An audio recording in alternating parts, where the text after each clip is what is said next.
What is web scraping?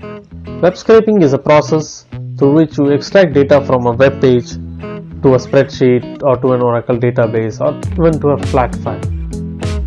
This used to be achieved, or this can be achieved through Python or any other programming languages. But do you also know that we can do the same thing using Excel? Yes, it is just by a couple of clicks. So without wasting much time, let's get started. Welcome to my channel. My name is Varun and this is Xnana.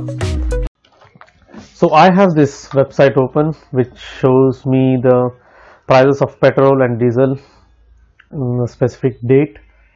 So this is basically the current price for petrol. You can switch to diesel as well. So this will give you city wise, and also if you scroll down we have it state wise.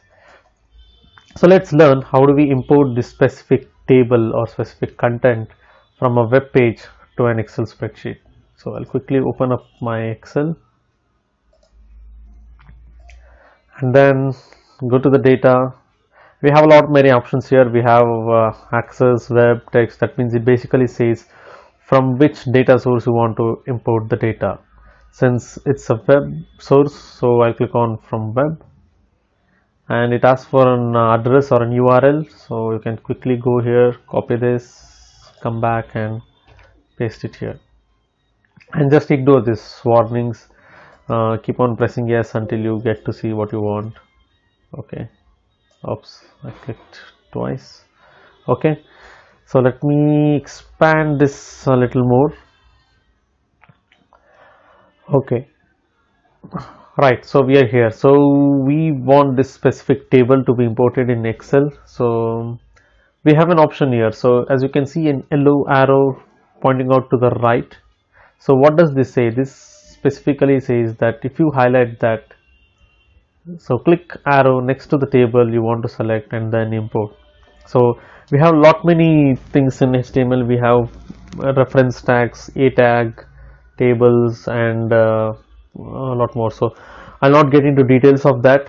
So what this basically does is, once you select this specific icon or specific click, so it will select the entire table. So you can see it will select the entire table, and then there you go. So you can click import. It will basically bring all this data into your spreadsheet. Right, I'll click on import. So it's asking me where you want to put the data. So by default it's A1. I'm gonna select C2 just to make it look nicer. It's fetching the data, and there we go. We got the prices of petrol from the web. So let me bring this side by side just to make sure that what we are looking is right. So we have Agra 74.66, Agra 74.66, and Ahmedabad 70.65, 70.65. So what we need to do here is, let's say if we got into this next week or tomorrow, every day you want to track the prices of petrol. So you need not go to this website again, do the scraping again. So once you have this data imported, all you need to do is right click, refresh. So this will basically go to the website, fetch the updated data, or either you can click here under data, refresh all, or if you have multiple web imports, you can click on refresh all, or else refresh will do the job. I hope you liked the video. Please like and subscribe. Thank you.